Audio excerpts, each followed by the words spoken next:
Tambay, ang oras ay alas 4 ng hapon, araw ng Lunes, Abril 29, 2024. Nandito tayo ngayon sa isla ng Boracay. Dito tayo tatambay ngayon dahil medyo nagsawa na rin tayo sa pinagtatambayan natin. Kaya nataon na may lakad dito.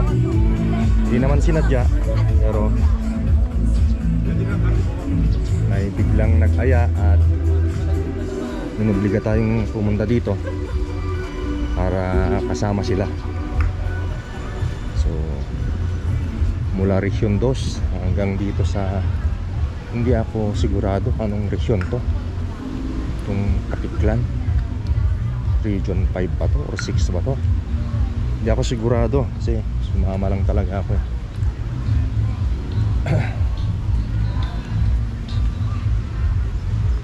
So ito yung mga ganap dito, maraming sports activities, maraming naliligo sa dagat, lumalangoy kahit na tirik pang araw. Wala lang, na-enjoy lang nilang tropic sun. So ganito kasi sa ating bansa, ganito kaganda, no? Hindi katulad sa bansa ng mga puti. Maganda rin, bihira yatang ganito kasi tirik ang araw sa kanila. Minsan tirik yung araw pero malamig pa rin ang klima nila, kaya hindi sila makaligo sa kanilang dagat. Kaya kung mapapansin nyo maya maya, marami kayong makikitang mga dayuhang puti.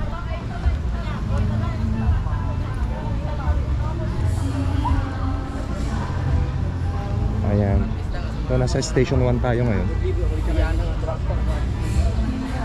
Pakita ko lang sa inyo sa mga hindi pa nakapunta dito sa Boracay. Ganito dito. Hindi alintana ang init ng panahon. Pero alam niyo dito, ano, na pagko-compare ko ang probinsya ng Cagayan, partikular sa syudad ng Tuguegarao, tirik ang araw dito pero hindi ganun kainit. Hindi katulad sa Tuguegarao na napakainit talaga. Iba yung init, mas mahapdi sa balat.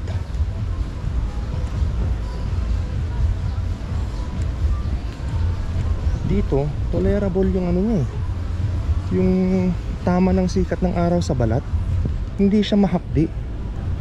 Kaya parang nga naman, ano, sa ibang lugar, ibang klima, ibang temperatura, ang kakaiba talaga kahit nasa isang bansa lang.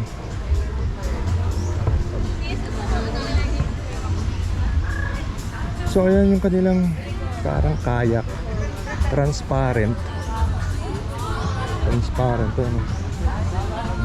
yung kayak nila. Ano, crystal ba? Siguro pan yan, fiberglass siguro yan.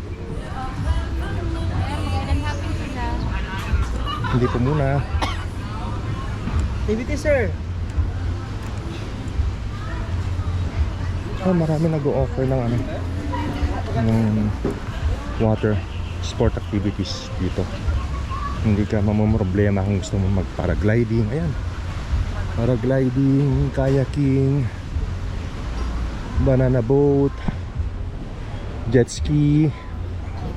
Hindi problema, hindi ka mababato dito.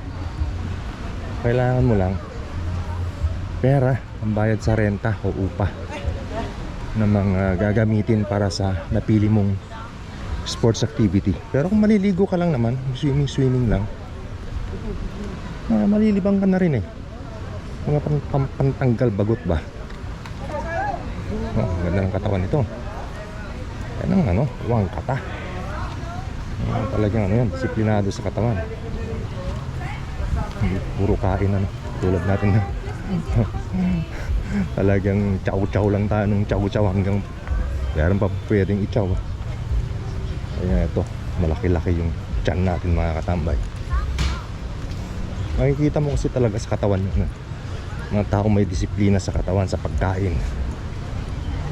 Ang ganda yung mga katawan nila, may mga abs sila. Yung katulad natin na may isang abs natin eh. Isang malaking monay. Ganun talaga.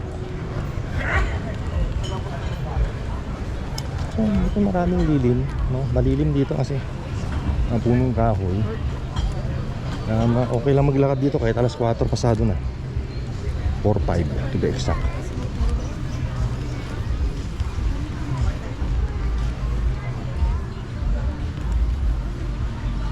Okay talaga ito.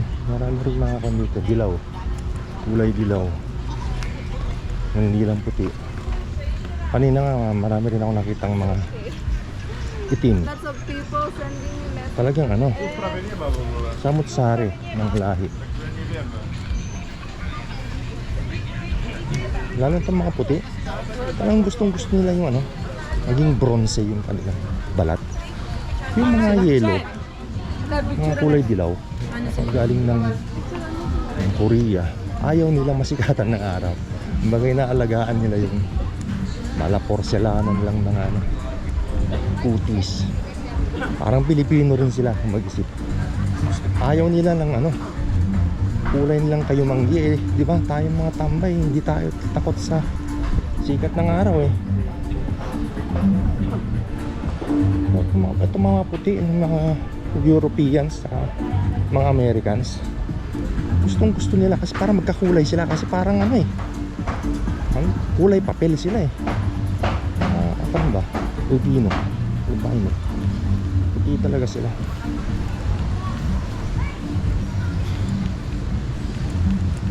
Yung kanila, lahi nila eh. Lahing puti. Bagar! Bagar! Bagar! Surprise siya! Ayan, naman pa nagsasunbathing doon oh.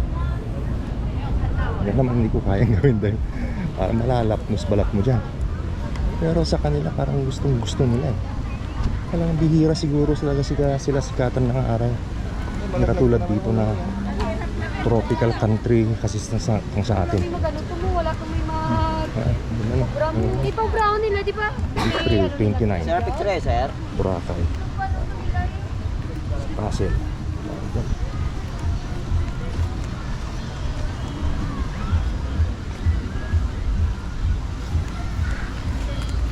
Yan ang tinanong ko kayo. Magpa-braid kayo ng buhok.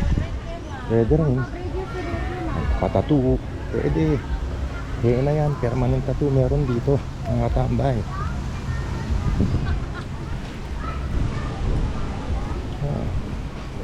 Itong bansa natin mayaman sa likas na kagandahan. Diba? Para hindi ako maging redundant. Maraming pwedeng puntahan. Alam niyo kahit hindi pa ako nakapunta sa ibang bansa, dito lang tayo tumatambay sa bansa natin. Marami na rin na kasi akong napanood na vlog eh. Vlog ng mga ibang lahi na talagang mas pinipili nila dito sa bansa natin. Mas gusto na nga nilang manirahan dito eh. Oo, dito na sila nag-i-stay. Hindi lang yung mga retirees o mga expats, kahit yung mga bata-bata pa dito na gustong tumira. Kasi yung kultura natin talagang hindi mo maikakaila. Napaka-hospitable talaga natin mga katambay. Hindi tayo hindi discriminate ng ibang tao. Kumbaga accepted lahat ng lahi dito. Puti ka man, kayo manggi, itim, dilaw, asul ang mata, berde ang mata, gray ang mata. Lahat pwedeng pumunta dito eh. Malaya silang gawin yung kanilang gustong gawin, basta lang nasa tama, ano, legal. Hindi siya against the law, kumbaga sa English. Hindi katulad sa ibang bansa namin. Masyado silang restricted yung form ng kanilang government is mga komunista, gano'n. Hindi sila ganun kalaya, hindi katulad dito sa atin na lahat pwede natin gawin eh. Dito nga, kahit saan ka mag-pitch ng tent, di ba? Pwede. Sa gubat man, sa gilid ng Kahit sa gilid ng kalsada, sa ilalim ng mga punong kahoy, pwede. Hindi katulad sa kanila na kailangan mo munang ipagpaalam na ikaw ay magpipitch ng tent. Kahit nga iparada mo yung van mo, diba? Sa ibang bansa, sa Europe, tsaka sa US, iparada mo yung sasakyan mo sa isang lugar. May magsumbong sa'yo, parang kahina-hinaala ang yung pagpaparada ng yung sasakyan sa gilid ng daan or magpipitch ka ng tent. Kailangan mo pa rin ipaalam. Dito hindi. Okay talaga dito sa bansa na ano.